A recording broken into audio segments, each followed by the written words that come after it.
सीने में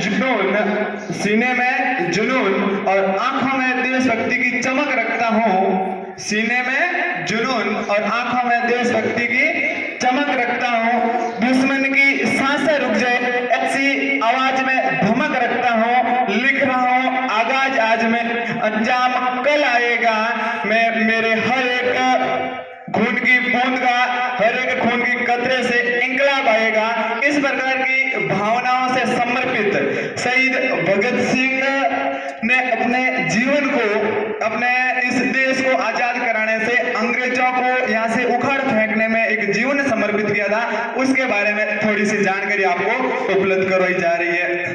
भगत सिंह का जन्म 27 सितंबर 1907 को, वर्तमान में वो क्षेत्र पाकिस्तान में पड़ता है, लायलपुर बंगा गांव था, जो विभाजन के बाद पाकिस्तान में चला जाता है, पाकिस्तान में रह जाता है। 1947 के बाद जो विभाजन होता है तो उनका जो पैतृक गांव होता है वो तो बाद में, वो तो पाकिस्तान में रहता है, बंगा गांव होता है लायलपुर जिले में, लेकिन उनका जो निवास स्थान था वो विभाजन के बाद अपने वर्तमान के पंजाब में पड़ता है। भगत सिंह के माता जी का नाम विद्यावती और पिताजी का नाम सरदार किशन सिंह जी था।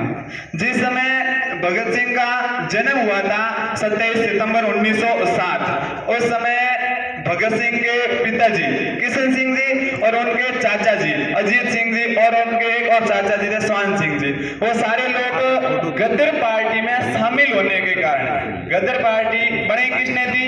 करतार सिंह सराबा। और गदर पार्टी क्या चाहती थी? अंग्रेजों को यहाँ से बाहर फेंकना चाहती थी। गदर पार्टी थोड़ी, जो गांधीवाद है ना, उस गांधीवाद से थोड़ी हटके थी। गांधीवाद, गांधी जी क्या कहते थे कि हमारे अंग्रेज यदि गाल के ऊपर एक थप्पड़ लगाए तो हमें दूसरा गाल आगे कर देना चाहिए, लेकिन भगत सिंह ऐसा नहीं कहते थे। भगत सिंह तो कहते थे अंग्रेजों को पकड़ो, ठोको, ठिल्डो, फेंको बाहर, ठीक है ना, हमें इनके साथ सत्याग्रह नहीं करना है, देश हमारा है, हमें आजादी चाहिए, हम विनम्र इनसे सत्याग्रह नहीं करेंगे, सविनय नहीं करेंगे, किसी प्रकार का विनय नहीं करेंगे, हम तो इनसे आजादी छीन के लेंगे, ठीक है। तो भगत सिंह उस समय, जिनके उनके पिताजी जेल में थे, छोटे थे भगत सिंह, उनके पिताजी जेल में, चाचा जी जेल में, सब क्यों जेल में? देश को आजाद कराने के लिए। तो ऐसे परिवार में भगत सिंह का पालन पोषण हुआ था और भगत सिंह के मन में एक बाल मन से जो देशभक्ति के भाव थे, जब 13 अप्रैल 1919 जलियांवाला बाग हत्याकांड आपने सुना होगा। भगत सिंह का जन्म 1907, जलियांवाला बाग हत्याकांड 1919, 12 साल का अंतर, ठीक है। इन 12 साल के एक बाल मन में बहुत, जब उन्होंने सुना कि भाई कल के दिन 13 अप्रैल 1919 को पंजाब के अमृतसर में जो जलियांवाला बाग है, उस वैशाली के दिन वहां भारतीय लोग इकट्ठा हुए थे और पीछे से मार्शल लॉ लगाया गया और लोगों को उस जलियांवाला बाग के अंदर कैद कर दिया गया और सारे गेट बंद करके उनके ऊपर गोलियां चलाई गई थी जनरल डायर के द्वारा, जिसमें बच्चे भी थे, महिलाएं भी थे, सारे शहीद हुए। तो भगत सिंह के मन में उस जगह को देखने के लिए इच्छा पैदा हुई। तब भगत सिंह दूसरे दिन सुबह अपने घर वालों को बिना बताए जलियांवाला बाग में जाते हैं, वहां से मुट्ठी, वो खून से रंजित मुट्ठी में वो मिट्टी लेते हैं और उस मिट्टी को घर लाते हैं और उस मिट्टी का बड़ा सम्मान करते हैं। तब घर वाले पूछते हैं, तब उनको पता चलता है कि इस बाल मन में अपने देश के प्रति किस प्रकार की भावना है। तो उनके पूरा परिवार देशभक्ति से जुड़ा हुआ था, स्वतंत्रता की एक लहर में शामिल था। तो इन सारे परिवेश में भगत सिंह को अंग्रेजों से इतनी ज्यादा घृणा हो जाती है, फिर वो पढ़ाई भी नहीं करते। उन्होंने 1920 में लाहौर के एक नेशनल कॉलेज से बीच में पढ़ाई छोड़ दी और वे शुरुआत में गांधी जी के साथ शामिल हुए थे। 1920 में जब गांधी जी ने असहयोग आंदोलन किया था, तो उस असहयोग आंदोलन में गांधी जी के साथ भगत सिंह शामिल थे।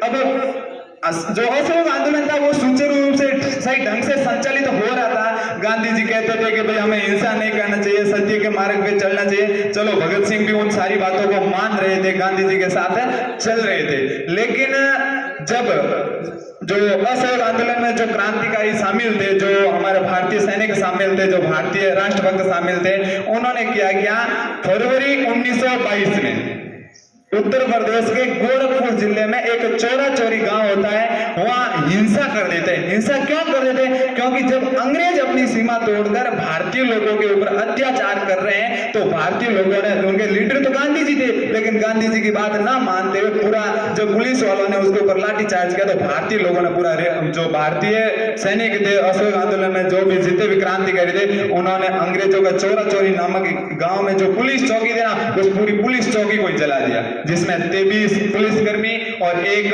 थानेदार उसमें जलकर राख हो गए थे। और गांधी जी को ऐसा लगा कि हमने हिंसा कर दी है और इसलिए इस चोरा चोरी कांड की वजह से गांधी जी ने वो असहयोग आंदोलन था वो वापस ले लिया। घटना है फरवरी 1922 की, ठीक है। 1920 में भगत सिंह ने पढ़ी छोड़ी और गांधी जी के साथ असहयोग आंदोलन में शामिल हो गए और 2 साल ये आंदोलन अनवरत रूप से चलता रहा।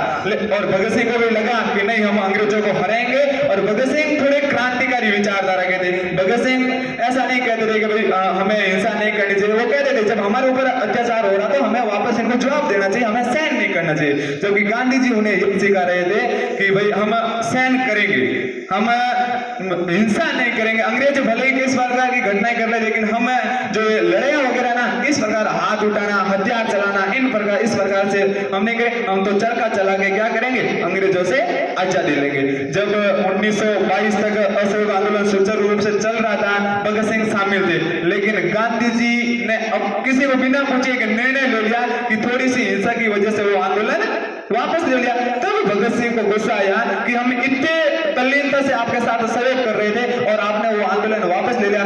ऐसा कहते कि भाई गांधी जी उस समय आंदोलन वापस नहीं लेते तो 1925 तक हमारा देश शायद तक आजाद हो जाता। तो उस समय क्या होता, थोड़ा गांधी जी से भगत सिंह थोड़ा दूर चले जाते हैं। और आपने सुना होगा गरम दल और नरम दल, ठीक है। तो भगत सिंह धीरे धीरे किसके संदर्भ में जाते हैं, लाला लाजपत राय के संदर्भ में जाते हैं। चंद्रशेखर आजाद के साथ दोस्ती रखते हैं। चंद्रशेखर आजाद बहुत बड़े क्रांतिकारी हुआ करते थे, उन्होंने अपनी कनपट्टी में अपनी वो पिस्टल अपने आप चलाई थी, अंग्रेजों को मौका नहीं दिया था। और जब वो शहीद हो गए तो घंटों तक अंग्रेज उस शव के पास जाने से डरते थे।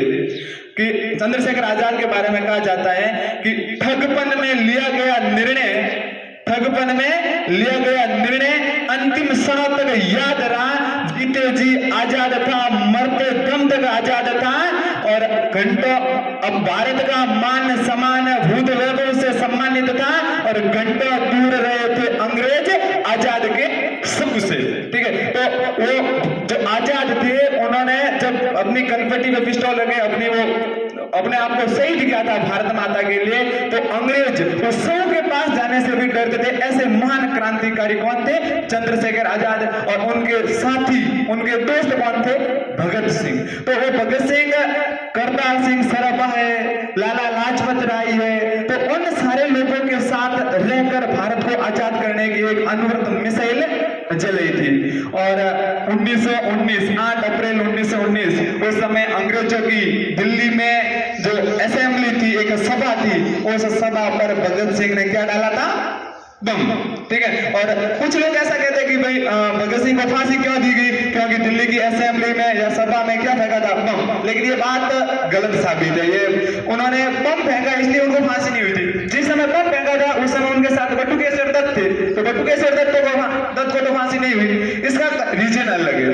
देखो 1927 में 1909 के अधिनियम के तहत 1927 में साइमन कमीशन का गठन किया गया था। और साइमन कमीशन अपने भारत में क्यों आया था, जो भारत में जितने भी कानून कायदे चल रहे हैं उन प्रशासनिक जो मशीनरी ढांचा था, उस मशीनरी ढांचे की देख रेख करने। और उनमें 7 लोग थे, सर जॉन साइमन था, ठीक है। तो अंग्रेजों ने कहा, सारे लोग अंग्रेज थे, तो भारतीयों ने कहा भाई आप हमारे कानूनों की जांच कर रहे हैं और हमारे एक भी व्यक्ति को साइमन कमीशन में शामिल नहीं किया। सारे के सारे लोग कौन, अंग्रेज, 7 सदस्य थे, 7 ही अंग्रेज थे।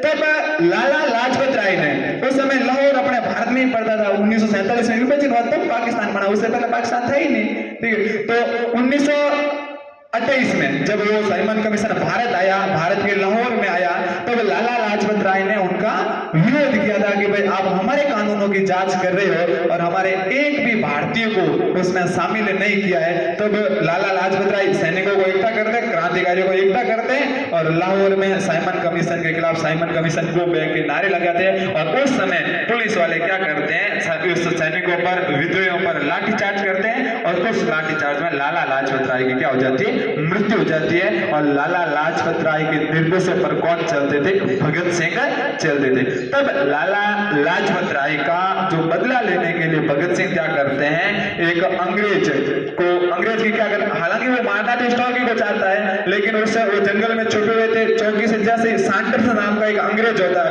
वो बाहर निकलता है, भगत सिंह गलती से उसके ऊपर पिस्टल चला देता है, गोली चला देता है, और उस सैंडर्स की वहीं क्या हो जाती है, हत्या हो जाती है। तब अंग्रेजों ने इस सैंडर्स की हत्या के कारण भगत सिंह को फांसी की सजा सुनाई दी। हालांकि फांसी 24 मार्च 1931, पहले जो डेट थी वो थी 24 मार्च 1931 को, लेकिन अंग्रेजों को यह डर था कि भगत सिंह जैसे क्रांतिकारी को फांसी दी जाएगी तब पूरा हिंदुस्तान एकता हो जाएगा, हिंदुस्तान की पूरी जनता एकटी हो जाएगी। तब अंग्रेजों ने, वो आयर छाती के लोगों ने उनको, भगत सिंह, सुखदेव और राजगुरु को एक दिन पहले सजा दी थी ताकि किसी अन्य भारतीय को पता नहीं चले। तो आज ही के दिन 23 मार्च 1931 को शाम के लगभग 7:33 पर शहीद भगत सिंह, सुखदेव और राजगुरु को फांसी की सजा सुनी थी। और वे सारे लोग, वो तीनों लोग,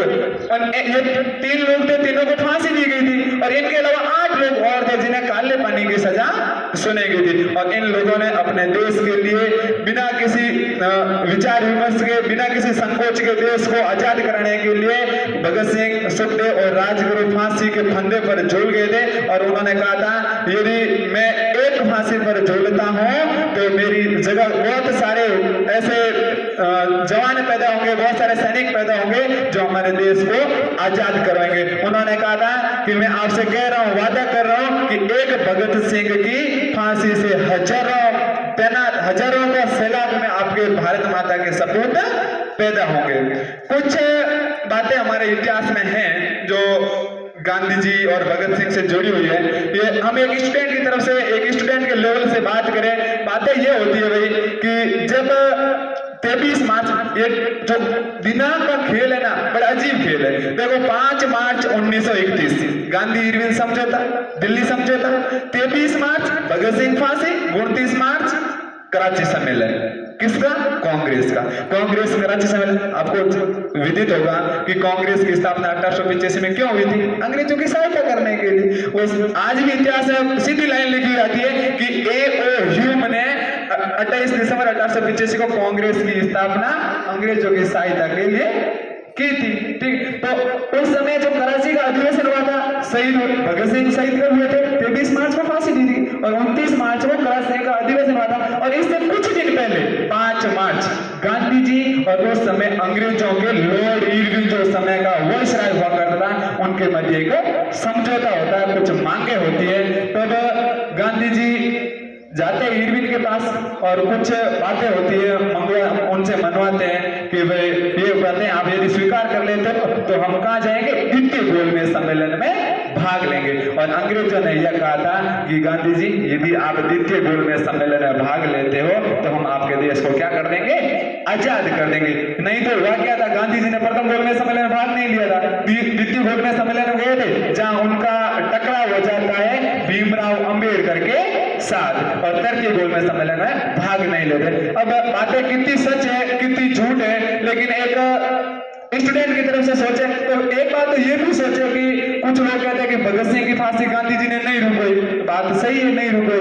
यदि रुकवाना चाहते तो उन्होंने इरविन ने कहा था कि आप क्या मांगे मानते हो, हम सब आपकी मांगे मानने के लिए तैयार हैं, आप क्या कीजिए, हमारे द्वितीय गोलमेज सम्मेलन में भाग लीजिए। तब गांधी जी ने उनको कुछ कैदियों को रिहा करवाया था, लेकिन भगत सिंह, सुखदेव और राजगुरु रिहा नहीं हुए थे। अंग्रेजों ने कहा था कि हम जो राजनीतिक आपराधिक कारण है, ठीक है ना, तो उनको तो हम क्या कर देंगे? रिहा कर देंगे, लेकिन जिनको मौत की सजा सुनी गई है, जिन्होंने किसी का मर्डर किया, ये मर्डरर है, ठीक है ना, तो इनको हम क्या नहीं करेंगे?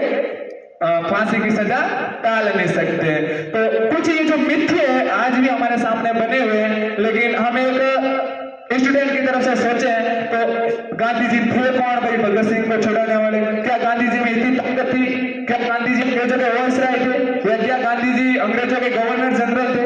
इन सारी बातों से कहीं ना कहीं इतिहास में आज भी हमारी जो सार गर्भित जो स्रोत मिलते हैं ना, उन स्रोतों की कमी कमी है, कहीं भी स्पष्ट बातें ये लिखी हुई नहीं मिलती है कि गांधी जी ने क्यों नहीं छुड़वाया, गांधी जी के मन में क्या चल रहा था। हालांकि गांधी जी और भगत सिंह के मत नहीं मिलते थे। गांधी जी तो कहते थे एक पे लगे दूसरे आगे कर दो, उनको कौन बताए कि यदि बॉम्ब फेंक दे तो क्या आगे करोगे, ठीक है। तो जबकि भगत सिंह कहते थे कि नहीं, हमारा हक है, हम इसे लेकर रहेंगे, हम इसे छीन के रहेंगे। तो ऐसे प्रेरणा पुंज हमारे आदर्श युवा साथी सिर्फ 23 साल की उम्र में देश को आजाद कराने के नाम पर शहीद भगत सिंह, राजगुरु और सुखदेव क्या झूल गए थे, फांसी के फंदे पर झूल गए थे। जय हिंद, जय भारत।